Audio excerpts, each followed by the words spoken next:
Welcome করছি নাটকবাজের আরো একটা স্পেশাল ভিডিওতে।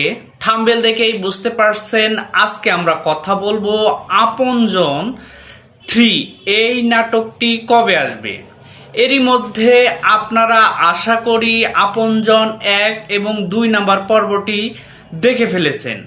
সো যেহেতু আজকে এই ভিডিওতে আমরা আপনজন 3 এই পর্বটি নিয়ে কথা বলবো, সো ভিডিওটি না টেনে সম্পূর্ণটা দেখুন, কবে আসছে সেই বিষয়টি আপনারা জানতে পারবেন।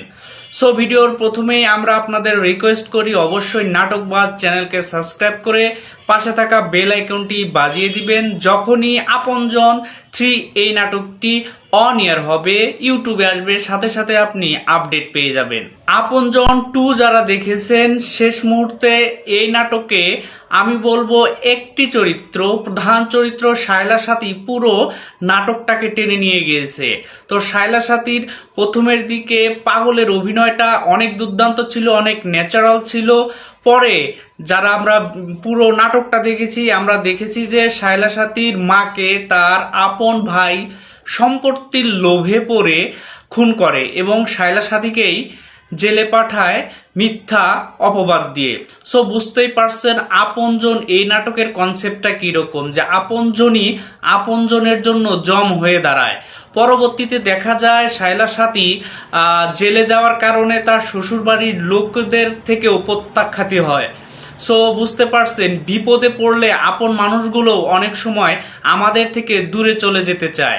নাটকের শেষ মুহূর্তে আমরা দেখতে পেরেছি শায়লা সাথীর তার হাজবেন্ডের সাথে যে ক্লাইম্যাক্সটা হয়েছে সেটা অবশ্যই হওয়া উচিত ছিল, কারণ শায়লা সাথী যখন বিপদে পড়েছিল, জেলে যেতে হয়েছিল মিথ্যা মামলায়, তখন কিন্তু তার পরিবার অর্থাৎ তার শ্বশুরবাড়ির পরিবার, তার হাজবেন্ড তার পাশে ছিল না এবং তাকে নানাভাবে নির্যাতিত হতে হয়েছে।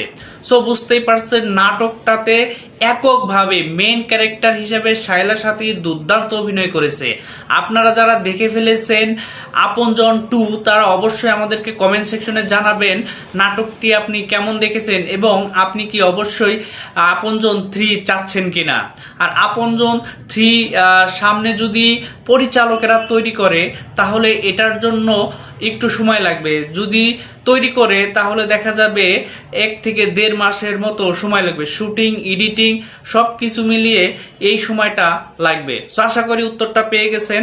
আর হ্যাঁ, এই নাটকটা আসলে একটা দুর্দান্ত ক্রিয়েশন ছিল।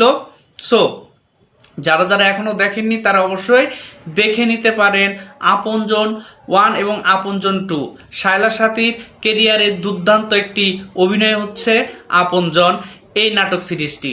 সো আশা করি যারা দেখেনি দেখে নেবেন।